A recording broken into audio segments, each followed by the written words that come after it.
बेबाक लाइफ में आप सभी का अभिनंदन। आज हम फिर आपके सामने उपस्थित हैं और आज की चर्चा जो है वो उन नौजवानों के लिए, आज के जो युवा है उनके लिए कुछ मायने रखता है और हम अपनी विरासत को, हम अपने राष्ट्रपिता को कैसे नमन करते हैं उस पर, और कैसे राष्ट्रपिता ने हमें आज़ादी दिलाई थी। और आज के परिवेश में जो स्थितियां बढ़ रही है वो सही नहीं है, क्योंकि महात्मा गांधी राष्ट्रपिता के बारे में कुछ दलों के द्वारा जिस तरह के कुप्रचार किए जा रहे हैं जो शर्मनाक है और दिल को दहलाने वाला है। तो मैं आज ये भी चर्चा करूंगा कि गांधी जी कैसे हमारे आंध्र प्रदेश में के प्रति उनका लगाव था। ये एक नई बात है और एक शोध किया हुआ विषय है, और जो शोधकर्ता है जिन्होंने इस बात की पुष्टि की है, आज मैं उनसे आपको रूबरू हो कराऊंगा। पहले मैं बताऊं कि महात्मा गांधी आज सारी दुनिया को उनके सिद्धांतों में ही मौजूदा समस्याओं का समाधान मिलता है। गांधी जी को उनकी 150वीं जयंती वर्ष पर पूरी दुनिया ने उनको याद किया।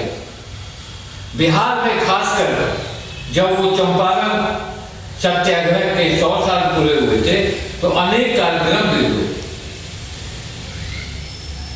जबकि हकीकत यह है कि गांधी जी भागलपुर भी आए थे और बांका भी गए थे। तो भागलपुर जब महात्मा गांधी आए थे और 4 बार आए थे, जैसा कि हमारे शोधकर्ताओं ने मुझे बताया, और बांका भी आए थे। तो आंध्र प्रदेश में महात्मा गांधी ऐसा व्यक्तित्व 5 बार आए, ये धरती धन।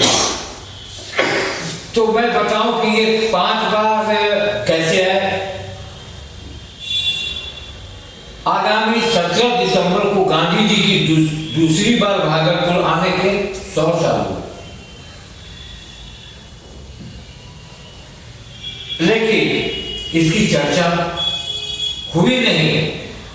अगर हम इस चर्चा को विभिन्न माध्यमों के द्वारा लोगों को बताते तो गौरवान्वित महसूस करते लोग कि महात्मा गांधी यहाँ जब आए थे 17 जब हुआ था 17 को, तो वो 100 साल पूरा हुआ, पूरे 100 वर्ष। हाँ, लेकिन गांधी की पहली बार 1917 में 15 अक्टूबर को भागलपुर वो आया। तब उन्होंने बिहार के छात्रों के सम्मेलन की अध्यक्षता की थी। इस सम्मेलन में उन्होंने छात्रों को मातृभाषा को अपनाने की सलाह भी दी थी। इसके बाद गांधी जी अपनी 56वीं जन्म दिवस पर 2 अक्टूबर 1925 में यहाँ आए थे। बहुत सादगी के साथ उनका जन्मदिन मनाया गया था। तब गांधी जी ने महिलाओं को संबोधित किया था। गांधी जी चौथी बार 2 अप्रैल 1935 में आए। तब गांधी जी मुंगेर के भूकंप पीड़ितों के लिए लोगों से मदद देने की अपील की थी। और मदद उन्होंने कैसे दी थी? उन्होंने अपने ऑटोग्राफ को 500 रुपये में ऑटोग्राफ देकर 500 रुपये पर ऑटोग्राफ इकट्ठा किया था और उससे भूकंप से पीड़ित के लोगों की सहायता के लिए उन्होंने पहुंचाया। इस तरह हम देखते हैं कि गांधी जी हर बार आंध्र प्रदेश में भागलपुर के आने के खास मकसद थे और जिसकी प्रशंसा आज भी है। लेकिन हम भागलपुर में गांधी जी के आगमन को भूल गए। आज हमारे अब मैं बताता हूं कि आज हमारे बीच 2 गांधी के विचारधाराओं से प्रभावित और उसमें सोचकर जो जो चेतना लोगों में जगाई है, जो लोगों को इंफॉर्मेशन दिया है, उनसे मैं बात करूंगा। और तीसरे व्यक्ति हमारे हैं, उनसे भी मैं बात करूंगा, जो कि बांका में महात्मा गांधी आए थे, उनकी पुष्टि है, वो बांका में आए थे। हमारे साथ बैठे हैं मेरे बगल में कुमार कृष्णन जी और उनके बगल में बैठे हैं प्रसून लतान जी, और मेरे सामने बैठे हैं मनोज सिन्हा जी, जो एक बहुत ही वरिष्ठ छायाकार है और समाचार माध्यमों से, सूचनाओं से लबरेज है, भरे हुए, और हम लोग को भी बहुत तरह से ये बताते रहते हैं कि ये ऐसा हुआ और ऐसे हुआ। तो मैं आपका परिचय शुरू करता हूँ, क्योंकि परिचय पहले मैं अपने बगल से करता हूँ। कुमार कृष्णन जी ये वरिष्ठ पत्रकार हैं और गांधी और इससे जुड़े मुद्दों पर लगातार लेख लिखते रहते हैं देश के विभिन्न पत्रिकाओं में। गांधी जी राजगोपाल और राधा भट्ट के साथ अलग अलग समय में पूरे भारत की भाषाओं की गई यात्राएं। हाँ। सर्वाधिक संघ के कार्यकर्ता भी भाग लेते रहे हैं। सर्वाधिक सभा नई दिल्ली के सम्मानित हुए। और इनके बारे में जो हम ये बताना चाहेंगे कि बिहार में चंपारण और भागलपुर के गांधी के आगमन पर भी वो विशेष लेख इन्होंने लिखा है विभिन्न पत्रिकाओं में, और बहुत ही सटीक लिखते हैं और बहुत ही सादगी से जीवन जीते हैं। सामने है प्रसून लतान जी। प्रसून लतान जी एक वरिष्ठ पत्रकार रहे हैं और गांधी विचार के प्रचार प्रसार में लगे रहते हैं। देश की सभी गांधीयन संस्थाओं और संगठनों से भी जुड़े हैं। गांधी विचार से एमए किया है इन्होंने। प्रसून जी जनसत्ता के राष्ट्रीय हिंदी दैनिक दिल्ली में 25 वर्षों तक पत्रकारिता की, और हम लोग को याद है कि वो आर्ट और कल्चर पर, साहित्य पर बहुत सा पन्ना भी निकाला है इन्होंने, और इसके साथ गांधीवादी मूल्यों के प्रचार प्रसार के हेतु भी उन्होंने काफी लिखा है जनसत्ता में। उन्होंने गांधी और इनसे सरोकार रखने वाले मुद्दे पर सैकड़ों लेख लिखे। तो आज संयोग से भागलपुर में थे और इन्हें कल ही जाना है, तो मैंने सोचा कि इनसे कुछ बातचीत कर ले। मेरे सामने मनोज सिन्हा है, बहुत ही प्रख्यात फोटोग्राफर, देश दुनिया के और बहुत बड़े पत्रकारों के साथ इन्होंने काम किया है। और मुझे याद है कल्याण मुखर्जी एक बहुत बड़े पत्रकार हुआ करते थे और वो भागलपुर के थे, सौभाग्य था। और उनके साथ मनोज ने भी बहुत काम किया है और भी लोगों से, हम लोगों के साथ। तो इनका भी ये कहना है कि गांधी जी बांका भी गए थे। तो मैं मनोज जी से भी बात करूंगा कि बांका में महात्मा गांधी क्यों, कैसे आए थे, किस संदर्भ में आए थे, और मैं आज जिस तरह की परिस्थितियां उत्पन्न हुई है देश में, गांधी हमारे राष्ट्रपिता के खिलाफ कुछ ऐसे संगठनों ने उनके खिलाफ जिस तरह की बातें की हैं, तो मैं समझता हूं कि मैं इस पर एक चर्चा करूं। कृष्ण जी, आप बताएं कि आप गांधी विचारधारा से कैसे प्रभावित हुए और आपने क्या किया? गांधी विचारधारा से गांधी के जो सिद्धांत थे वे हमें काफ़ी प्रिय लगते थे, और रामजी बाबू से मिलना जुलना होता है, सांसद हमारे जो। हाँ, तो रामजी बाबू ने लिखने के संदर्भ में भी और गांधी के अध्ययन के संदर्भ में भी हमें प्रेरित किया। उसके बाद मैंने पीवी राजगोपाल के साथ पूरे भारत की यात्रा की, और उस भारत की यात्रा के क्रम में राजगोपाल ने हमें यह समझाया कि गांधी का टेलिस्मैन मतलब गांधी अंतिम व्यक्ति था। तो पूरे देश में अंतिम व्यक्ति की क्या स्थिति है, आदिवासी, दलित। तो हमने देश के विभिन्न राज्यों से इस इशू पर जो है मतलब 100 से ज़्यादा लेख लिखे। एक तो गांधी का मूल चीज था कि मतलब उपभोग नहीं करना, प्राकृतिक संसाधन उपयोग के लिए था, उपभोग के लिए। तो हम जो प्राकृतिक संसाधन जल, जंगल, जमीन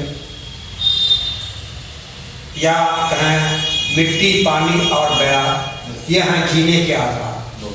तो ये जीने के आधार का आधार जो है कैसे सुरक्षित रहे, तो इस सवाल पर हमने काफ़ी काम किया और गांधीवादी मूल्यों से मैंने देखा। ठीक है। सबसे भागलपुर के संदर्भ में सबसे ज़्यादा हमको ये बातें करती है कि लोग संघर्ष तो करते हैं, लेकिन जो गांधी ने जो अप्रोच था, गांधीयन अप्रोच था, तो गांधीयन अप्रोच क्या करता है? गांधीयन अप्रोच कहता है कि रचना, संगठन और संघर्ष, जब हम 3 फोर्स पर काम करेंगे तो वो ज़्यादा इफेक्टिव होगा। हम सिर्फ धरना प्रदर्शन करके समय बर्बाद करेंगे तो वो इफेक्टिव नहीं होगा। हम रचना का काम करें, जैसे गांधी ने रचनात्मक रचनात्मक कार्यक्रम था, पहला था कौमी एकता। तो कौमी एकता के लिए हमको आज जो नफरत जो फैलाई जा रही है, तो उस नफरत के भावना को गांधी के जो सत्य अहिंसा के जो सिद्धांत हैं, भाईचारा का जो सिद्धांत हैं, उससे हम कौमी एकता, अस्पृश्यता निवारण, इस सबको हम ये कर सकते हैं। अच्छा, आप मैं एक सवाल इसमें जो मुझे याद है, आपने गांधी के बारे में बहुत पढ़ा, गांधी से बहुत प्रभावित हुए, मगर अभी जो परिस्थितियां हैं समाज में, जिस तरह से महात्मा गांधी राष्ट्रपिता के बारे में गलत तरह की बातें, उनके व्यक्तिगत जीवन पर आधारित खराब बातें की जा रही, इसको आप किस नजर से देख रहे हैं? क्या बदलाव आ रहा है? इसका मूल कारण है कि हम जो गांधीवादी संस्थाएं हैं वो शिथिल हो गई है और गांधी के जो आदर्श हैं उसका प्रचार प्रसार नहीं हो पाया। यहाँ विश्वविद्यालय द्वारा जो है गांधी विचार की पढ़ाई हो रही है, लेकिन पिछले रामजी बाबू ने जिस उद्देश्य से इसको स्टार्ट करवाया था, जो दिनकर जी की परिकल्पना थी, आज वो तहस नहस हो रही है। कई बार विश्वविद्यालय ने कहा कि इस विभाग में छात्रों की संख्या इतनी कम है, तो हम उन्होंने जो विभाग खुलवाया था, हाँ, यूनिवर्सिटी जो है छात्रों की संख्या कम रह गई, मात्र 9 या 10 छात्र रह गए, तो विभाग को बंद करने की स्थिति आ गई थी।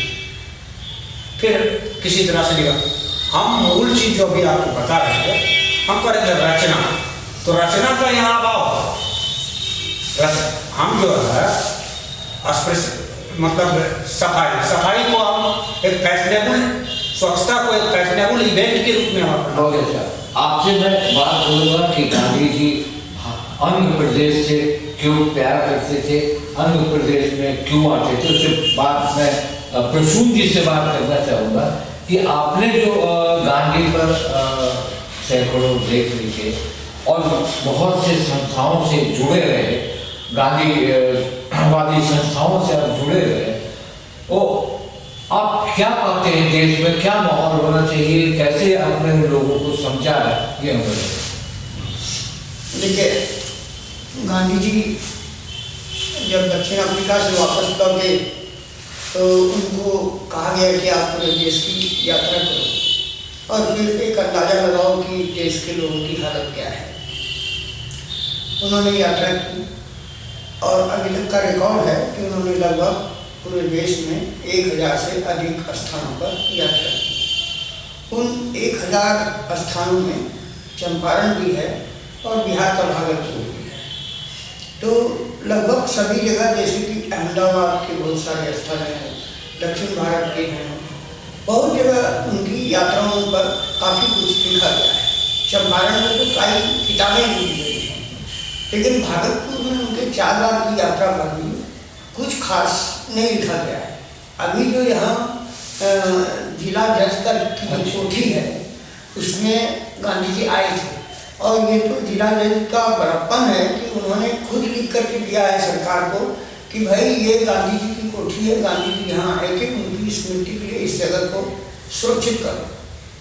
उसी तरह से वो टिल्ला कोठी पर दिया है, उसी तरह से वो शिव भवन में भी है। इन 4 जगहों पर प्रमुख तौर पे आए और सभी यात्राओं का उनका अपना मकसद था। तो अभी जो 1000 जगह पे आए तो सरकार ने बहुत सारी योजनाएं बनाई थी कि हम सभी 1000 जगहों को प्रसिद्ध करेंगे।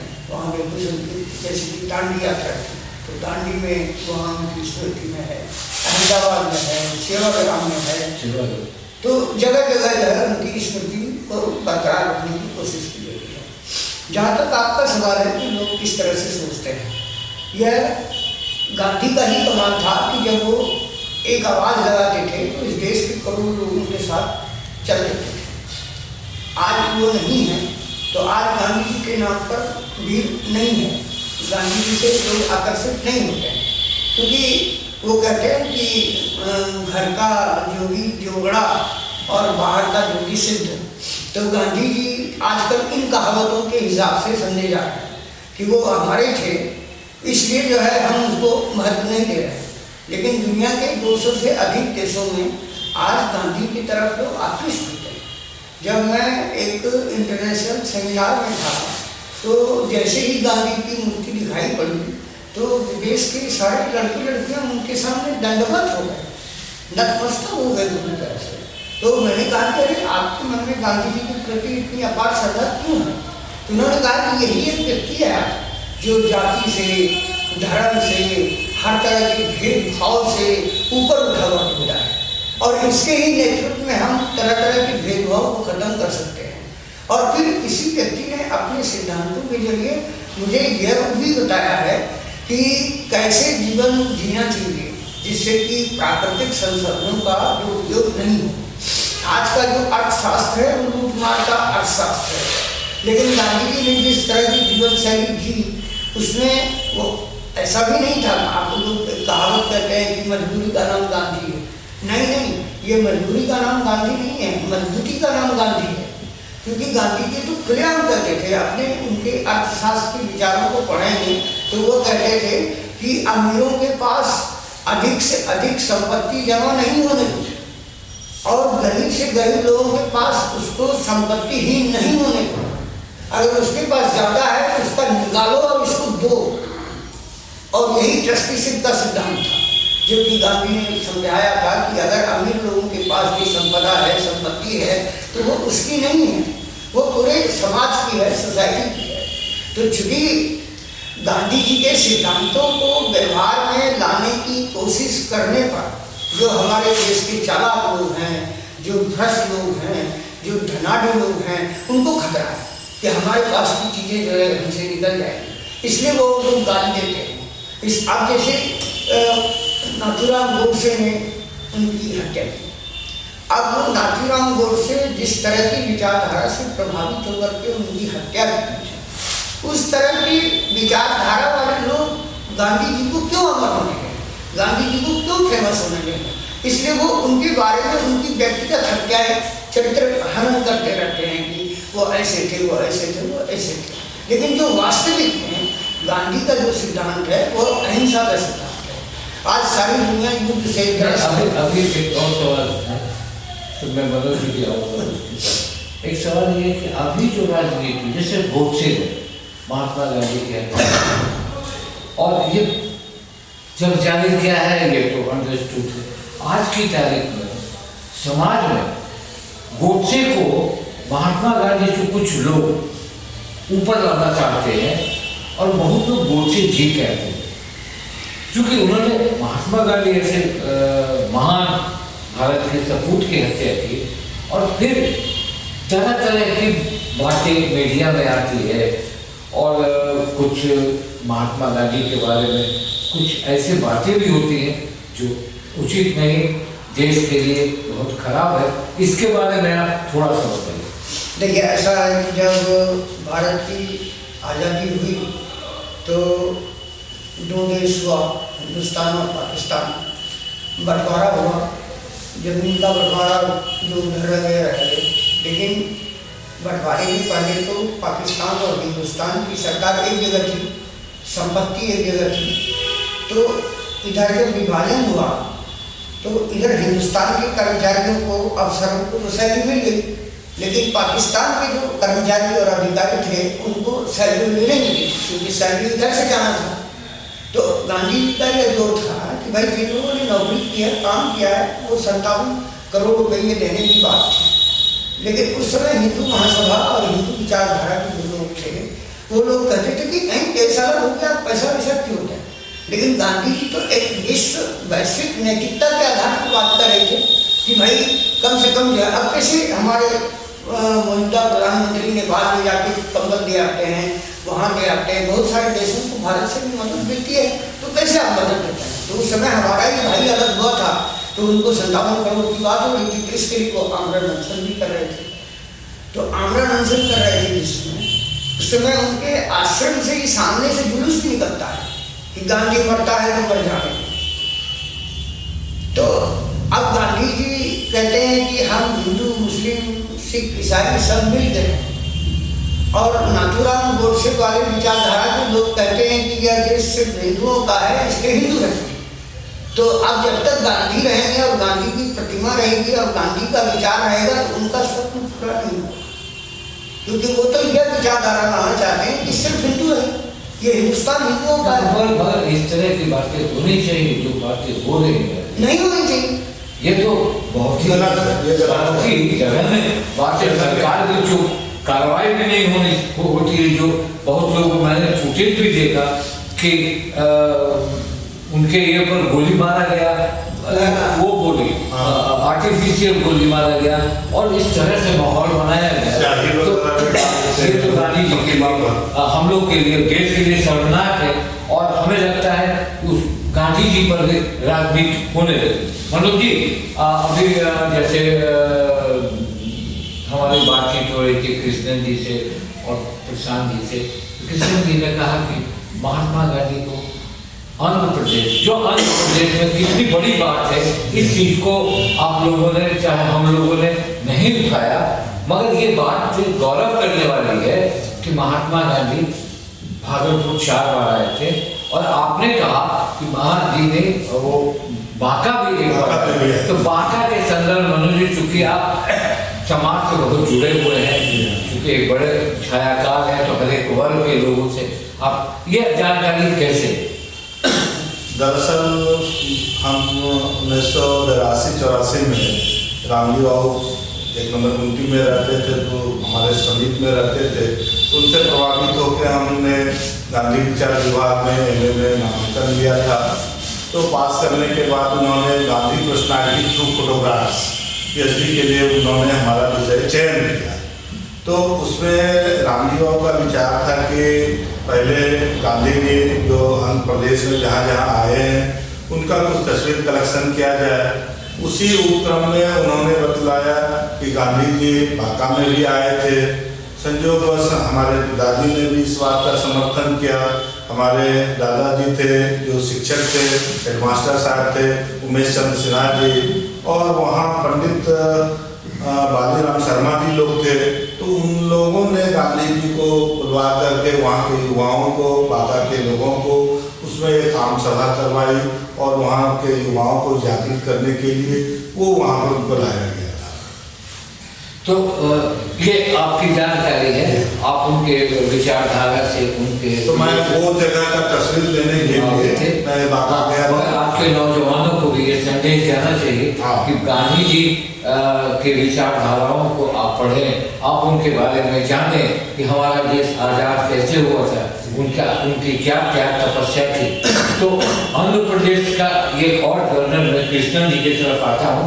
कृष्णन जी, आपने कहा कि भागलपुर में, आंध्र प्रदेश मानिए भागलपुर और आंध्र को मानिए, क्योंकि आंध्र में बहुत सी ऐसी विभूतियाँ अभी भी हैं जिन्हें प्रसारित करना है, जिन्हें लोगों को, नौजवानों को बताना है। लोग तो हमारे नंबर के लोग लोग, आपकी उम्र के लोग जानते हैं, मगर नौजवान इससे भटके हैं। नौजवान नहीं समझते हैं कि हमारे देश की आज़ादी और हमारे देश का त्याग क्या था और हमारे महान विभूति को क्या था। तो भागलपुर में और भी बहुत सारी चीज़ें हैं जिसको हम लोग उजागर करेंगे, और मैं इसी के लिए इस सब चीज़ों पर अपने आप को लगाया हूँ। तो आप ये बताएं कि भागलपुर का एक बहुत पॉजिटिव बात आप बताने अभी जा रहे हैं कि राष्ट्रपिता 4 बार भागलपुर आए थे, आपके आंध्र प्रदेश आए थे, किन किन संदर्भ में आए थे और कहाँ कहाँ ठहरे थे और क्या क्या किए? पहली बार आए वो 15 अक्टूबर 1917। अच्छा। तो राजेंद्र बाबू ने जो भी मारवाड़ी पाठशाला का परिसर है, तो उस समय वो कठरवाड़ी कहा जाता है। अच्छा। तो वहाँ छात्रों का एक सम्मेलन राजेंद्र बाबू ने बुलाया। तो उस सम्मेलन में जब गांधी जी को आमंत्रित किया गया, तो गांधी जी ने कहा कि सो हम तभी आएंगे जब सभा की पूरी कार्रवाई जो है हिंदुस्तानी भाषा में।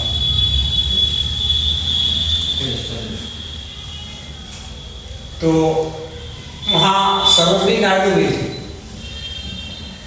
तो सरोजनी नायडू का पूरा भाषण अंग्रेजी से हिंदी में करके उसको प्रसारित किया गया। अच्छा।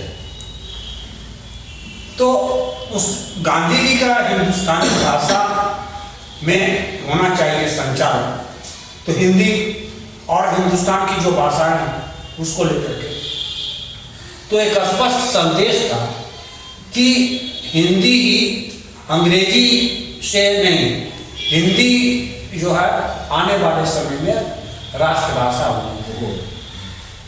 इसी क्रम में वो भगवान पुस्तकालय गए थे, अभी भी वो होगा। हाँ। तो भगवान पुस्तकालय के विजिटर्स बुक पर भी उन्होंने लिखा कि भारत की राष्ट्रभाषा हिंदी है, लिखा है। तो वो संदर्भ था। और वो जो गांधी जी का जो राष्ट्रभाषा के सवाल का जो संदर्भ भागलपुर से था, वो निरंतर चलते थे।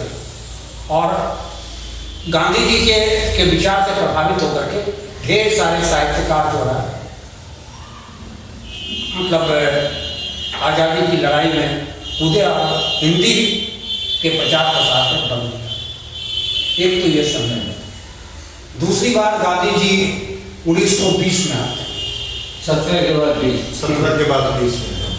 20 में वो दिसंबर का महीना था और जिसका 100 साल पूरा हो गया। तो दीप बाबू के आमंत्रण पर आए थे और टीला कोटी से उन्होंने संबोधित किया था। उनके साथ शौकत अली ये सब भी थे। तो उस विदेशी कपड़ों के बहिष्कार हुआ। तो विदेशी कपड़ों का जो बहिष्कार हुआ, तो एक तो जमुना प्रसाद हकीम थे। अच्छा। और एक सुकरण चूड़ीवाला। अच्छा। तो सुकरण चूड़ीवाला ने जो है वहीं विदेशी वस्त्रों का बहिष्कार किया और ताउम्र जो है वो खादी धारण किया। सिर्फ उन्होंने सुकरण चूड़ीवाला ने सिर्फ मतलब खादी धारण नहीं किया, तो गांधी के विचार में कैसे जिया जाता है ये बताया। मतलब कैसे हम मानवता की सेवा कर सकते हैं। कि भागलपुर में उनको सुकरण चूड़ीवाला को यह ऑफर मिला कि आप चुनावी राजनीति में आएंगे, लेकिन उन्होंने राजनीति को अस्वीकार किया। तब यहाँ से बनारसी प्रसाद झुंझुनवाला सांसद थे, लेकिन सुकरण राव आजीवन सेवा को अपना उसी गांधी के प्रभाव को तो सुकरण राव के संदर्भ में बताया। उसके बाद यहाँ वो सदानंद सिंह ने, डॉक्टर सदानंद सिंह ने एक काम किया कि गांधी का एक चिकित्सा सिद्धांत मिला। तो गांधी एलोपैथिक चिकित्सा के प्राकृतिक चिकित्सा। तो गांधी का था क्या, प्राकृतिक चिकित्सा को हम कैसे अपने जीवन में लाइफ स्टाइल में अपना है। तो उसी प्रेरणा से यहाँ वो बराड़ी में जो है तपोवर्धन, हाँ वो खोला गया। फिर वहीं पर कुष्ठ आश्रम खोला गया। मतलब इस तरह के रचनात्मक कार्यक्रम में लोग बढ़े, जिसका आज जो है कुछ तो काम चल रहा है, लेकिन बहुत सारी संस्थाओं ने अपने को सिर्फ इवेंट तक सीमित कर लिया है। उसको रचनात्मक कार्यक्रम के तरफ भाग लेना चाहिए। अब रही गांधी जी फिर आए 1925 में आते हैं, तो 1925 में उन्होंने अपना 56वां जन्मदिन जो है शिव भवन में मनाया। फिर नाम था शिव भवन के जो कमलेश जी सर बहुत ही सादगी ढंग से मनाया गया था। वो मनाए, और उनका संदेश था कि महिलाएं जो है पर्दा प्रथा का बहिष्कार करें, महिलाएं आंदोलन में आ गया है। तो उसका नतीजा हुआ सत्येंद्र नारायण अग्रवाल की पत्नी सुधा अग्रवाल, पटेल बाबू की पत्नी चंपकलता, ये लोग सड़कों पर उतरी और महिलाओं को आजादी की लड़ाई में भाग लेने के लिए प्रेरित किया। फिर आते हैं गांधी जी 1935 में, 34 में हुआ था, 35 में। हाँ 35 में। तो 35 में जो आते हैं तो राहत कार्य जो भूकंप में चला, मुंगेर नहीं पूरा बिहार प्रभावित था। मुंगेर ज्यादा मुंगेर खास करके बहुत ज्यादा प्रभावित था। तो राहत कार्य की समीक्षा बैठक जो है गांधी जी ने यहाँ की। तो समीक्षा के क्रम में जो है बहुत से लोग फोटोग्राफ्स लेने आए। तो फोटोग्राफ्स जो है गांधी जी ने मतलब पैसे ले लेकर के जो है फोटोग्राफ की, और उससे जो राशि एकत्रित हुई उसको उन्होंने भूकंप सहायता और बहुत सारी महिलाओं ने स्वेच्छा से अपने गहने उतार करके दिए। और उसका मतलब गांधी का एक ट्रस्टीशिप का सिद्धांत जो दिया, तो इससे बहुत सारे लोग प्रभावित हुए। अब जैसे आप मुंगेर में आप देखते होंगे स्वामी सत्यानंद जी का योग आश्रम, तो सत्यानंद जी का योग आश्रम एक ऐसा है जो पूरी तरीके से गांधीयन वैल्यू एडॉप्ट किया। कैसे एडॉप्ट किया? एक तो मुंगेर में उनके पूरे स्वच्छता को अपनाया, और दूसरा जो है झारखंड में रिखिया, तो रिखिया में जो है तो जो गांधी ने कहा कि अंतिम व्यक्ति, तो अंतिम व्यक्ति को कैसे मदद की जाती है, तो गांधी के सिद्धांतों पर अमल करते हुए स्वामी सत्यानंद ने इसको ये बताया लोगों को कि हमारे पास है तो सिर्फ हमारा नहीं है, वो हमारे पड़ोसी के लिए है। तो आसपास के आदिवासियों को, दलितों को उन्होंने शिक्षा स्वावलंबन का पाठ पढ़ाया। मैं गया हूँ तो रिखिया एक मॉडल है, मुंगेर एक मॉडल है गांधी के सिद्धांतों का। तो आपने मैं इस पर थोड़ा सा जोड़ देता हूँ कि जब गांधी जी यहाँ पहली बार आए थे तो वो बिहार छात्र एसोसिएशन होता था। हाँ, बिहार छात्र एसोसिएशन। तो बिहार छात्र एसोसिएशन का वार्षिक अधिवेशन था, उसमें वो आए थे। क्या क्या शर्तें थी वो कुमार किशोरी ने बताई, लेकिन वो बिहार छात्र एसोसिएशन गांधी जी के उस संबोधन से ही इतना प्रभावित हुआ कि बिहार में आजादी की लड़ाई जो है परवान चढ़ गई।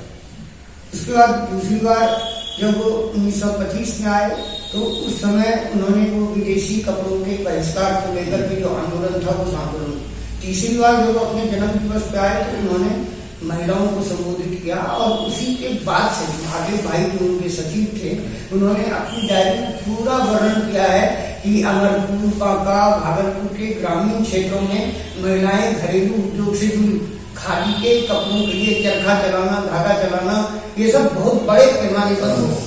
हमें भी बचपन में याद है कि हमारी नानी भी जो है मतलब चरखा काटती रहती थी।